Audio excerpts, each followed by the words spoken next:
Avant de plonger dans cette histoire incroyable, pensez à vous abonner à la chaîne et à activer la cloche. Ici, chaque récit a quelque chose à dire, et vous ne voudrez pas en manquer un seul. Je m'appelle Margaret Evans. J'ai 64 ans, et pendant 8 longues années, j'ai vécu avec un trou béant dans le cœur.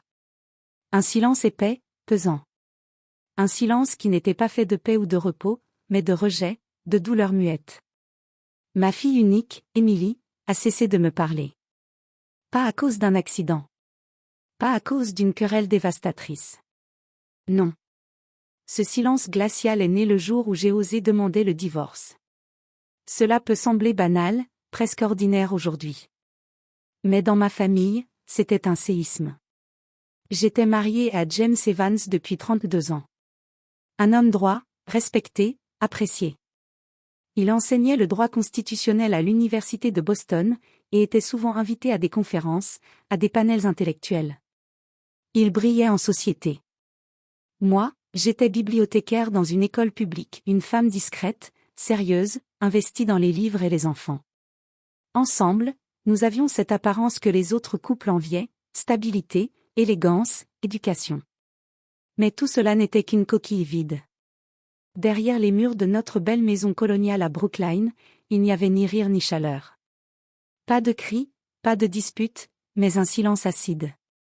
Une indifférence quotidienne, une distance que l'on ne mesure pas au mètre, mais à l'âme.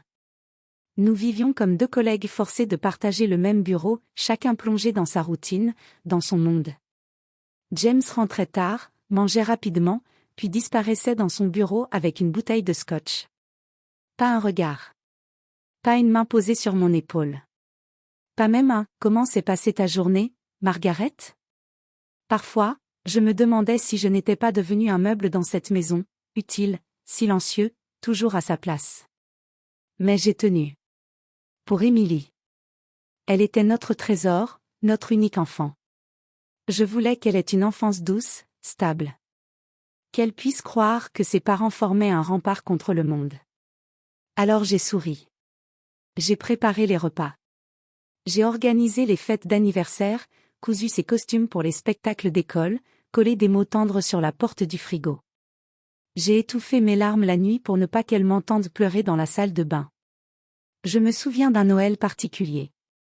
Elle avait 12 ans. James avait oublié d'acheter le cadeau qu'elle avait demandé. Il lui a donné une enveloppe avec de l'argent. Elle l'a regardé, déçue, mais n'a rien dit. C'est moi qui suis allée acheter ce qu'elle voulait le lendemain, en prétendant que c'était une surprise tardive de son père. Je me suis souvent sentie mère et père à la fois, émotionnellement parlant. Et pourtant, malgré tous mes efforts, je voyais Emily se rapprocher de son père à mesure qu'elle grandissait. Il avait le charisme, la prestance, cette façon de parler fort et sûr dans les dîners familiaux.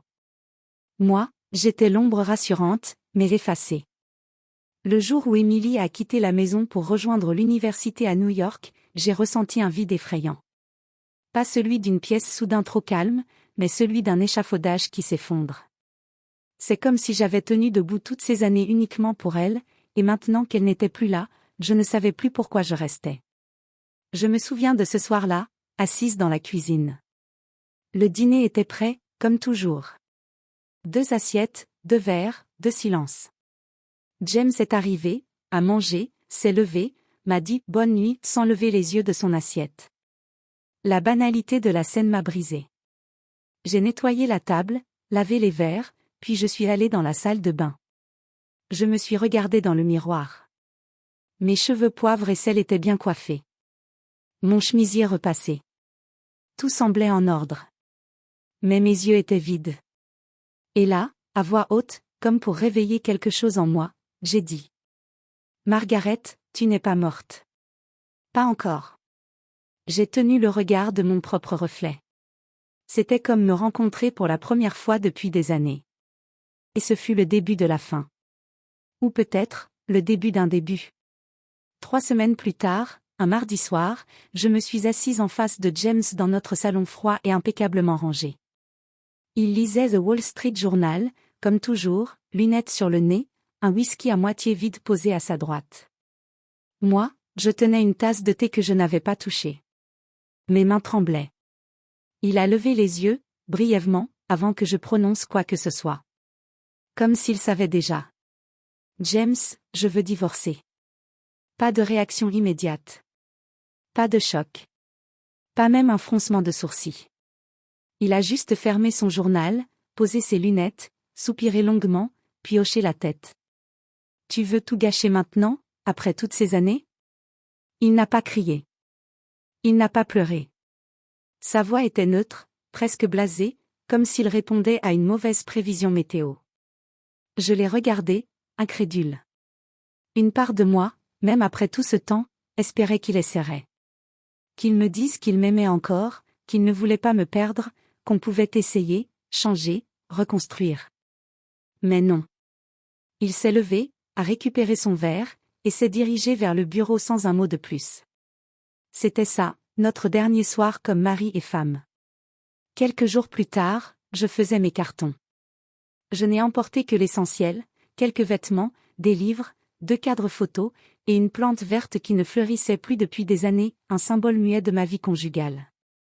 J'ai pris un petit appartement modeste à Salem, à 40 minutes de Boston. Une chambre, une cuisine minuscule, une salle de bain sans miroir mural. Mais c'était à moi. Pour la première fois depuis si longtemps, je respirais un air qui ne portait pas l'empreinte d'un homme désintéressé. Les premiers jours ont été difficiles. Le silence de la maison était différent, plus lourd parfois, mais aussi plus vrai. J'ai pleuré dans mes draps, seule. Mais c'était un chagrin de guérison, pas celui de la résignation. Petit à petit, j'ai reconstruit. Je me suis inscrite à un club de lecture à la bibliothèque municipale. C'est là que j'ai rencontré Nancy, une veuve drôle et mordante, qui m'a traînée à des soirées quiz littéraires et à des brunchs au sirop d'érable. J'ai commencé à voyager seule, avec une valise légère et un carnet où je notais mes impressions.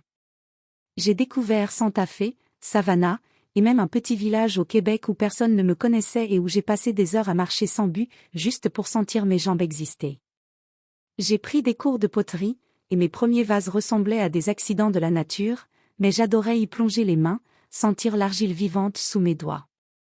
Je me suis surprise à rire lors d'un atelier de cuisine indienne, en renversant accidentellement du curcuma sur tout mon tablier. J'ai même dansé. Danse latine, dans une salle bondée de femmes et d'hommes plus jeunes que moi, mais qui m'ont applaudi quand j'ai enchaîné 2 pas sans trébucher. Je revivais. Enfin. Mais Émilie ne m'a pas suivie. Je me souviens de ce jour où je l'ai appelée. J'avais préparé ce que je voulais lui dire, pesé chaque mot. Mon cœur battait si fort que j'en avais la gorge nouée. Lorsqu'elle a décroché, sa voix était distante, pressée. « Maman ? Qu'est-ce qu'il y a ?» Je lui ai parlé doucement. J'ai essayé de lui expliquer que ce divorce n'était pas une trahison, mais une tentative de survie. Que je l'aimais. Que je voulais qu'elle comprenne. Mais elle m'a coupé, sèchement. « Tu es égoïste, maman. Papa est dévasté. Tu l'as abandonné. » Je me suis figée. Comment lui dire que c'était lui qui m'avait abandonnée depuis des années? Qu'il n'était plus là, même quand il était assis juste en face de moi? Qu'il ne me voyait plus, qu'il ne m'écoutait jamais? Émilie, tu ne connais pas toute l'histoire. Non, et je ne veux pas la connaître. Tu n'es plus la mère que je connaissais. Et là, j'ai compris. Pas seulement qu'elle m'en voulait. Mais qu'elle avait choisi son camp. Qu'elle préférait l'image parfaite, le père rassurant, la stabilité apparente, à la vérité désordonnée de ma souffrance. Qu'elle ne voulait pas savoir, parce que savoir l'obligerait à douter. Et ce fut la fin. Le téléphone a raccroché, mais c'est mon cœur qu'elle avait déconnecté. 8 ans à regarder l'écran de mon téléphone chaque jour, espérant un message, un appel, une notification, n'importe quoi, qui viendrait d'Émilie. Mais il n'y avait rien. Pas un mot à Noël. Pas un « joyeux anniversaire, maman », même écrit à la va-vite. Elle n'a jamais répondu à mes cartes, même celles que je glissais timidement dans sa boîte mail, sans conviction. Elle n'est pas venue à l'enterrement de ma sœur Hélène, sa tante préférée. Elle n'a pas daigné répondre à mes invitations pour Thanksgiving, alors que je cuisinais seule dans ma petite cuisine, entourée d'un silence trop épais. Elle a ignoré le mariage de son cousin Daniel, bien qu'il ait toujours été comme un grand frère pour elle. J'étais rayée. Effacée de son monde. Gommée de son histoire. Les rares bribes d'informations que je parvenais à recueillir arrivaient de manière indirecte. Un ancien voisin, Monsieur Lindell, m'a un jour dit qu'il avait vu une photo d'Emily dans un magazine local de Portland, lors d'un gala technologique. Une ancienne collègue de la bibliothèque, qui avait une cousine travaillant dans le même secteur qu'elle, m'a soufflé qu'Emily s'était mariée. Son époux s'appelait Charles Whitmore, un nom bien trop froid à mon goût. Un ingénieur informatique, brillant paraît-il, très ambitieux. Un homme poli mais distant, à ce que j'ai compris. Il vivait dans une maison moderne à Portland, Oregon, à l'autre bout du pays, aussi loin que possible, géographiquement comme affectivement. Je suis allé voir leur profil en ligne. Au début, il y avait quelques publications publiques, des photos de voyage, des soirées, des conférences. Mais aucune image de moi, aucun souvenir de notre vie passée. Ma présence numérique avait été effacée. Même les photos de son enfance que j'avais moi-même prises avaient disparu de ses albums. À la place, des sourires figés, des paysages impeccables, des brunchs entre amis. Et moi, j'étais là, comme un fantôme. Vivante, mais absente. Je continuais à lui écrire. Des lettres, longues parfois, parfois très courtes. Parfois une simple phrase. Je t'ai aimé dès le premier battement de ton cœur. Ou bien. Je suis désolée, même pour ce que tu refuses d'entendre. Je n'envoyais jamais ces lettres. Je les gardais dans une boîte, dans le tiroir de mon bureau, soigneusement pliée. Parce que chaque tentative de contact était aussi une tentative de survie, mais je n'étais pas sûre de vouloir survivre à un nouveau rejet. Le pire, ce n'est pas l'absence. C'est l'idée que notre amour puisse être si facilement oublié. J'ai appris à vivre avec ce vide. Il n'a pas disparu, mais il est devenu une sorte de colocataire silencieux. Il s'asseyait avec moi le matin au petit déjeuner, me tenait compagnie pendant les promenades au bord de l'eau, s'invitait dans mes rêves et me réveillait en pleine nuit. Avec le temps, j'ai commencé à parler d'elle au passé, presque mécaniquement. Quand quelqu'un me demandait si j'avais des enfants, je répondais. Oui, j'ai une fille, Emily. Elle vit à Portland. Mais, nous ne nous parlons plus depuis longtemps. Et les gens hochaient la tête, gênés, ne sachant pas s'ils devaient poser des questions. La plupart n'osaient pas. J'ai gardé ces photos dans un album, au fond de mon armoire. Je ne les regardais presque plus. C'était trop douloureux de voir ce petit sourire à faussettes, ses yeux pleins de lumière, et de me rappeler qu'un jour, ces mêmes yeux m'avaient regardé avec adoration. J'étais sa maman. Son refuge. Et désormais, j'étais le souvenir d'une trahison. Et puis, ce matin-là. Un dimanche froid de janvier. Le genre de matin où le monde semble figé, suspendu dans une sorte de silence gelé. La lumière grise filtrait à peine à travers les rideaux du salon, et dehors, la ville était recouverte d'une fine pellicule de givre. On aurait dit que même le temps hésitait à avancer. Je m'étais levée tôt, comme toujours. J'avais préparé mon café noir, 2 tartines grillées. La radio diffusait une musique douce, presque imperceptible. Assise dans mon fauteuil près de la fenêtre, je regardais le souffle de mon propre soupir embuer la vitre. Une routine. Calme. Froide. Solitaire. C'est à ce moment-là que le téléphone a sonné. L'écran affichait « Numéro inconnu ». Mon premier réflexe a été de l'ignorer. Je reçois trop souvent des appels automatisés ou des offres ridicules pour des panneaux solaires. Mais quelque chose, un frisson dans l'échine, une intuition que je ne saurais expliquer, m'a poussé à décrocher. Allô ? Un silence. Puis une respiration, haletante, chargée d'émotion. Et puis, cette voix. Cette voix que je n'avais pas entendue depuis presque une décennie. Tremblante, étranglée par la peur, mais indéniablement elle. Maman ? Ma main a glissé. Ma tasse m'a échappé, s'écrasant au sol dans un bruit sourd, éclaboussant le tapis de café brûlant. Mais je n'ai pas bougé. Je suis restée figée, le téléphone collé à mon oreille, le souffle coupé. Émilie ? Ma voix n'était qu'un souffle. Une prière. Elle n'a pas répondu tout de suite. J'entendais seulement sa respiration, irrégulière, comme si elle retenait des larmes depuis trop longtemps. Charles est parti. Sa voix était rauque, étranglée. Il a demandé le divorce. Il m'a dit que j'étais devenue distante. Froide. Fermée. Un silence. Puis, comme un coup de poignard. Comme toi. Après le divorce. J'ai fermé les yeux. Je me suis tenue droite dans mon fauteuil, comme si mon corps, soudain, devait se contenir pour ne pas s'effondrer tout entier. Mon cœur battait à tout rompre. Un mélange de douleur, de peur, de reconnaissance. Émilie a continué, d'une voix tremblante, comme si les mots lui coûtaient une partie d'elle-même. J'ai compris des choses. Ce que tu devais ressentir. Ce que tu vivais, enfermé dans ce mariage. Ce que j'ai refusé d'écouter. J'ai senti mes larmes monter, brûlantes, irrépressibles. Je les ai laissées couler. Chaque mot qu'elle prononçait arrachait une couche de glace dans mon cœur, couche que j'avais formée au fil des années pour continuer à avancer. Elle s'est tue quelques secondes, et puis, d'une voix plus douce, presque enfantine. Je veux te voir. Si tu veux encore de moi. Et là, je n'ai pas pu retenir le sanglot. Un sanglot profond, animal, venu de ce lieu enfoui en moi que je croyais mort. Mes épaules ont tremblé. Mon visage s'est enfoui dans mes mains. Elle revenait. Ma fille. Mon enfant. Mon amour. Après 8 ans d'absence, de silence, de douleur. Elle franchissait la frontière du passé. Et elle tendait la main. J'ai balbutié entre mes larmes. Toujours. Toujours, Émilie. Tu as toujours ta place ici. Il n'y avait rien d'autre à dire. Rien de plus vrai. 2 semaines plus tard, un samedi après-midi, le ciel était bas, menaçant la pluie. J'attendais devant la fenêtre de mon salon, une tasse de thé refroidissant entre mes mains. Je regardais la rue vide, mon cœur battant comme celui d'une jeune fille avant son premier rendez-vous. Cela faisait 8 ans. 8 ans de silence, de distance, de douleur figée.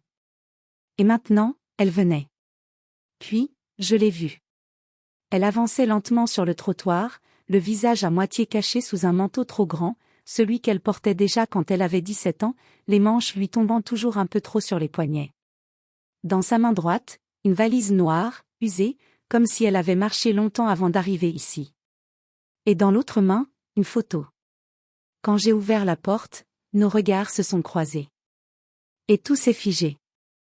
Elle n'était plus l'adolescente vive que j'avais connue, ni la jeune adulte que j'imaginais dans mes souvenirs. Elle avait le visage fatigué, marqué par les nuits sans sommeil, les chagrins qu'on ne partage pas, les regrets qu'on garde en silence. Sans un mot, elle est entrée. Elle a retiré ses chaussures lentement, comme si elle craignait de déranger le sol. Elle a posé sa valise dans le coin du couloir, puis elle s'est dirigée vers la table en bois du salon, où tant de souvenirs étaient restés suspendus dans l'air. Elle a tendu la photo. Une image d'elle et moi, lors de son bal de promo. Elle portait une robe bleu marine, moi un chemisier crème. Nous rions.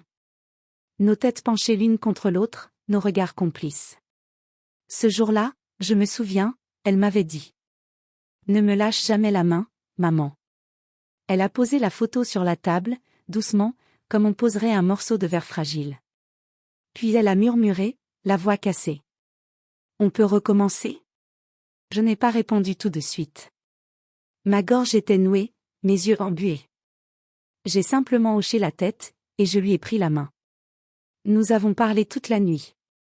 Assise sur le vieux canapé beige, les pieds enroulés sous nous, une couverture sur les genoux comme autrefois. Le feu crépitait doucement dans la cheminée, comme pour réchauffer aussi nos cœurs glacés par les années perdues. Elle a pleuré. Des larmes épaisses, silencieuses. Des larmes de honte, de remords, de fatigue. Moi aussi. Nos pleurs se sont entremêlés, lavant des années de rancune. Elle m'a raconté son mariage avec Charles, les débuts brillants, la complicité trompeuse, les grandes photos et les petits silences. Puis la lente érosion. Le regard de Charles qui changeait. Les reproches voilés. L'impression d'être invisible, étrangère à elle-même. Et puis cette phrase, sortie comme un coup de tonnerre au milieu d'un murmure. Je voulais croire que tu étais le monstre. Parce que c'était plus simple que d'admettre que papa ne t'aimait plus. Elle a baissé les yeux, honteuse. Moi, je suis restée muette. Je n'ai pas essayé de la rassurer. Ni de confirmer. Je n'ai pas rouvert les blessures. J'ai juste tendu la main. Elle l'a prise. Et nos doigts se sont refermés l'un sur l'autre, comme s'ils n'avaient jamais cessé de se chercher dans l'obscurité. Ce soir-là, elle est restée dormir. Dans sa vieille chambre, que je n'avais jamais touchée. J'y avais laissé ses livres d'enfance, ses carnets de poèmes, les dessins qu'elle accrochait autrefois au mur. Même son vieux nounours, aux oreilles recousues, trônait encore sur l'oreiller. Quand elle est entrée, elle a posé sa main sur le bureau, puis sur le cadre photo. Et soudain, elle s'est effondrée en larmes. Pas de tristesse seulement, mais de retour. D'une forme de reconnaissance silencieuse que rien n'avait été effacé ici, même pas elle. Le lendemain matin, je lui ai préparé des pancakes, comme autrefois. Elle les a mangés lentement, les yeux brillants, en me disant. C'est étrange comme certaines choses peuvent rester intactes, même quand on s'est perdu. Depuis ce jour, elle revient me voir chaque mois. Parfois juste pour une tasse de thé. Parfois pour me raconter sa nouvelle vie, ses lectures, ses doutes. Elle m'envoie des messages, des photos de ses balades, de ses plats cuisinés, même de ses nouvelles tentatives en poterie. Et il y a quelques semaines, elle m'a dit. Tu sais, si tu veux, on pourrait partir ensemble cet été. Juste toi et moi. Un voyage mère-fille. On pourrait aller à Savannah, ou même au Québec, comme tu me le disais dans tes lettres. Oui, elle avait lu mes lettres. Celles que je n'avais jamais envoyées. Et puis, il y a eu ce cadeau, discret, simple mais bouleversant. Un petit cadre en bois clair, posé dans du papier de soie. À l'intérieur, une citation manuscrite. Le pardon n'efface pas le passé, mais il peut écrire un futur. Et en dessous, d'une écriture ronde, reconnaissable entre toutes. Je t'aime, maman. Merci d'avoir attendu.